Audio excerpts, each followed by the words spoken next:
Break the silence, এই যে বইটি দেখতেছেন এটা একটি ডকুমেন্টারি, ছবির উপর ডকুমেন্টারি। এই বইটি বাংলাদেশের সীমানা পেরিয়ে গ্রিসের এথেন্সেও সমাদৃত হয়েছে, পৃথিবীর বিভিন্ন জায়গায়। এই বইটিতে ওই সকল মানুষের ছবি দেওয়া আছে যারা বিশেষ চাহিদা সম্পন্ন বাচ্চা, তাদের বিভিন্নভাবে বিভিন্ন পরিসরে তাদের ছবি দেওয়া আছে।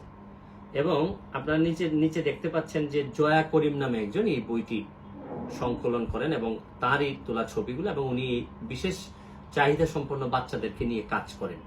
তা আমার পাশে যিনি বসে আছেন, মানে ওনার কাছ থেকে আমি যে গল্প শুনলাম তাতে মানে অনেক ভিতরের কথা, বাংলাদেশের সম্ভাবনার কথা বা বিশেষ চাহিদা সম্পন্ন বাচ্চা যে পরিবারে আছে তাদের সিচুয়েশন, তাদের অবস্থা, তাদের পারিপার্শ্বিকতা, অনেক গল্প ওনার সাথে হয়েছে। তারপর আমার মনে হয়েছে যে ওনার যে কথাগুলা বাংলাদেশের মানুষের কাজে আসতে পারে, এই কথাগুলো আমি ওনার মধ্য দিয়ে আপনাদেরকে শোনাতে চাই।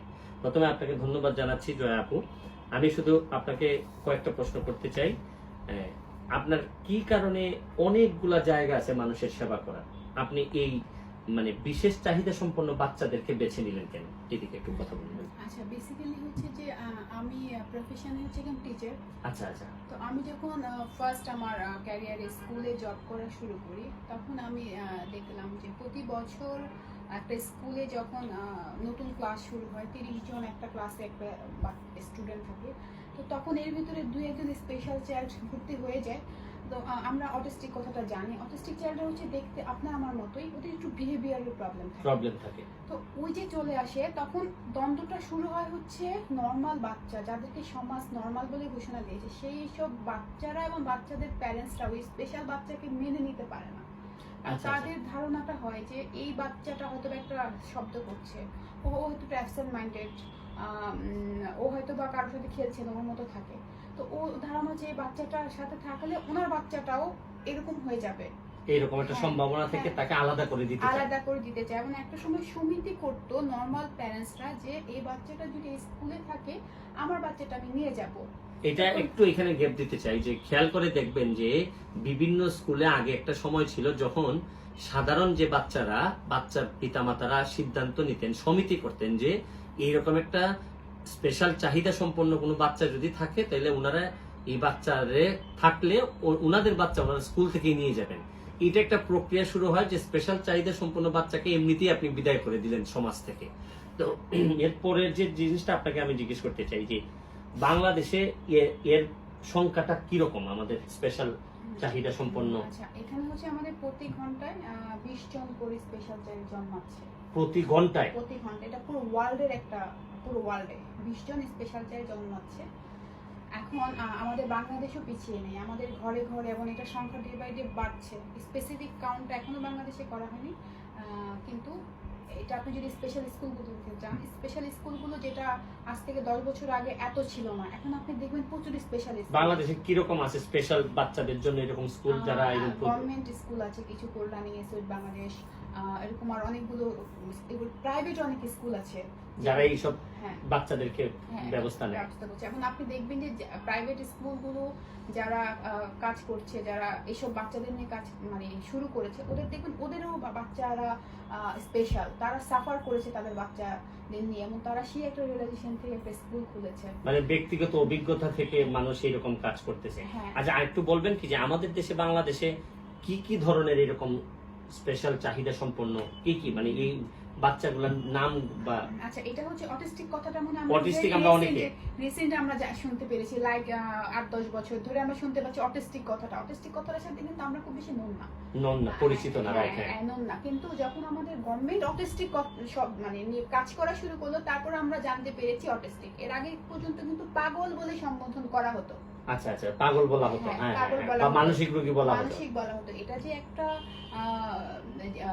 জেনেটিক প্রবলেম, এটা হতে পারে, বা এদেরকে ট্রিটমেন্ট করার পরও যে নরমাল ভাবে এরা লাইফ লিড করতে পারে ধারণারও বাইরে ছিল। অটিস্টিক ছাড়া আর কারা আছে? আছে ফিজিক্যাল ডিসএবিলিটি আছে, কেউ হয়তো বা হাঁটতে পারছে না, কেউ তো চোখে দেখতে পাচ্ছে না, ব্লাইন্ড, কেউ কানে শুনতে পাচ্ছে না। এবং রিসেন্টলি আরেকটা ডিসএবিলিটি যেটা সেটা হচ্ছে প্রোজেরিয়া। সেটা হচ্ছে খুবই অল্প বয়সে মানে বুড়িয়ে যাওয়া একটা বয়স হয়ে যাওয়া, যাদের লাইফ টাইম 13 ইয়ার্স আচ্ছা এবং এরা কিন্তু মেধা বুদ্ধি আপনার আমার মতো, এবং হয়তো বা কিছু কিছু ক্ষেত্রে দেখা যায় ওইসব শিশুরা অনেক বেশি ট্যালেন্টেড, কিন্তু এইটা তো আরো বেশি একটু আমাদের সোসাইটির জন্য খুবই আননোন একটা ব্যাপার। ওইখানে বলা হতো জিনে ধরা, ভূতে ধরা, বাচ্চাগুলো স্কুলেও যেতে পারে না, আচ্ছা, আচ্ছা। খুবই ইগনোরেট হয় ওরা আমাদের সোসাইটি থেকে। এটা কিন্তু মানে আপনি পা মুভিটা দেখেছেন, পা পা পা, right, হ্যাঁ, হ্যাঁ হ্যাঁ। হ্যাঁ তো এই ডিজিজটা কিন্তু আমাদের বাংলাদেশে 10 জন পজিটিভ পেশেন্ট ফাইন্ড আউট করা হয়েছে। 10 জন 10 জন। তো এরকম রেয়ার অনেক ডিজিজ আছে আমাদের সোসাইটিতে। তো আপনার প্ল্যান কি বাংলাদেশের এই বাচ্চাগুলাদেরকে নিয়ে? আপনার মানে কোনো প্ল্যান আছে কি? হ্যাঁ, আমার প্ল্যান হচ্ছে আমি দেখার দৃষ্টিভঙ্গিটা চেঞ্জ করতে চাই। কারণ হচ্ছে আমি নিজে দেখেছি যে একটা বাচ্চা যখন স্কুলে প্যারেন্টস নিয়ে আসে, রেগুলার একটা বাচ্চা হঠাৎ করে সে প্যারেন্টস স্কুলে আনা বন্ধ করে দিয়েছে। তো আমি পার্সোনালি ওই গার্ডিয়ানের সাথে যখন ফোনে কথা বলি যে আপনি কেন ওকে স্কুলে নিচ্ছেন না, তখন বলে আমার বাচ্চাটাকে নিয়ে আমি রাস্তায় বেরোতে পারি না, কারণ মানুষ বিভিন্নভাবে তাকায়, মানে সামাজিক ভাবে এখন হ্যাঁ, অ্যাকসেপ্ট করা শিখে নেই করা মানুষ। শিখে নাই। তো আমি সেটা নিতে পারি না যে আমার মেয়েটার দিকে বা মানুষ এভাবে তাকাবে। তো এই যে দেখার দৃষ্টিভঙ্গি, তো দেখার দৃষ্টিভঙ্গিটা যদি চেঞ্জ না হয়, আমরা যতই ওদেরকে ট্রেন আপ করি, যত স্কুল করি, আসলে লাভ নাই। ওই যে বাসা থেকে বের করতে হবে, স্কুল পর্যন্ত যে আমাদের দেখার দৃষ্টিভঙ্গিটা অতটুকু চেঞ্জ না করা পর্যন্ত আসলে আর আপনি কি মনে করেন আমাদের সরকারের বা এইরকম যারা দায়িত্বে আছেন তাদের ব্যাপারে আপনার কি বলার আছে? দেখেন, গভর্নমেন্ট কাজ করছে, ডেফিনেটলি গভর্নমেন্ট কাজ না করলে অটিস্টিক কথাটা এখন পর্যন্ত মানে এত বেশি মানুষ জানতে পারতো না, স্কুলগুলো এত বেশি হারে বাড়তো না বা এত বেশি সংখ্যায় বাড়তো না, এবং অনেক রকম ট্রিটমেন্ট হচ্ছে, থেরাপি হচ্ছে, অনেক কিছু হচ্ছে। কিন্তু কিন্তু মেন সমস্যাটা হচ্ছে যে নর্মাল স্কুলগুলিতে স্পেশাল চাইল্ডরা সুযোগ পাচ্ছে না। এজন্য নর্মাল চাইল্ডরা জানছে না যে তাদের একজন সহপাঠী বা খেলার সাথে স্পেশাল হতে পারে। তো ও কিন্তু জানে না, তো ও কিভাবে ওর একটা বন্ধু, স্পেশাল বন্ধুকে অ্যাকসেপ্ট করবে? সমাজে এই জায়গাটা আমাদের অনেক বড় একটা গ্যাপ। আমাদের সেই গ্যাপ থেকে আসলে বের হয়ে আসতে হবে। আমাদের এই যে একটা নর্মাল বাচ্চাকে রেডি করার দায়িত্ব একটা স্কুলের, একটা টিচারের। তো এই যে টিচারকে যদি একটু ট্রেন আপ করা হতো, বছর শুরুতে যদি কিছু ওয়ার্কশপ করানো হতো স্পেশাল চাইল্ড সম্পর্কে, তখন একটা ক্লাসে একটা স্পেশাল চাইল্ড করতেই পারে। হ্যাঁ, ও কিন্তু শিখছে, ও পড়তেছে একটা স্পেশাল স্কুলে, স্পেশাল একটা চাইল্ড স্পেশাল বাচ্চা থেকে কি শিখবে ও? তাহলে আপনি বলতে চাচ্ছেন, আমি শুধু শর্ট করার জন্য এখন আরেকটা কথা আপনাকে যেটা জিজ্ঞেস করতে চাই, যে আপনি ব্যক্তিগতভাবে বাংলাদেশ এবং আপনার বিবেচনায় আপনি কি স্বপ্ন দেখেন এই বাচ্চাদের বাস্তবতায়? আমি স্বপ্ন দেখি একটা সময় আমাদের যাদেরকে আমরা স্পেশাল বলি, বিশেষ চাহিদা সম্পন্ন বাচ্চারা আছে আমার সোসাইটিতে, তারা এবং আমাদের নর্মাল বাচ্চারা একই সাথে একই সমাজে বেড়ে উঠবে, সুন্দরভাবে বেড়ে উঠবে, সমান চোখে আমরা তাদের। আর আরেকটা জিনিস জিজ্ঞেস করতে চাই, যে আপনার যে এই যে একটা আপনার সফলতা, যেটা আন্তর্জাতিক পরিমণ্ডলে আপনি মানে অ্যাপ্রিসিয়েশন বা রিকগনিশনটা পেয়েছেন, এই সম্মানটুকু আপনি যদি বলা হয় যে কার জন্য বা কাদের জন্য আপনি ডেডিকেট করতে চান? এটা ডেফিনেটলি হচ্ছে সেসব বাচ্চাদের জন্য যাদের জন্য আমি বইটা বের করেছি, সমস্ত পৃথিবীর সমস্ত স্পেশাল চাইল্ডদের আসলে। আপনার আর বই কি মানে এমনি কি আর কোনো বই জি, লিখতেছেন? আমার সেকেন্ড বই হচ্ছে প্রোজারিয়া নিয়ে। এটা 3টি দেশ মিলিয়ে হচ্ছে, বাংলাদেশ, আমেরিকা আর হচ্ছে ইন্ডিয়া। ফ্যান্টাস্টিক। ধন্যবাদ আপু আপনাকে। শেষ করার আগে শুধু যে কথাটা বলতে চাই, যারা আমার বক্তব্য শুনছেন, যে খুব অল্প মানুষই আছেন যারা বাংলাদেশে তো আসলে আমরা যারা সুস্থ মনে করি, মানসিকভাবে মনে করি যে আমরা অনেক বেশি উপরে, তাদের সুস্থতা নিয়েই তো প্রশ্ন আছে যে আমরা আদৌ কতটা সুস্থ।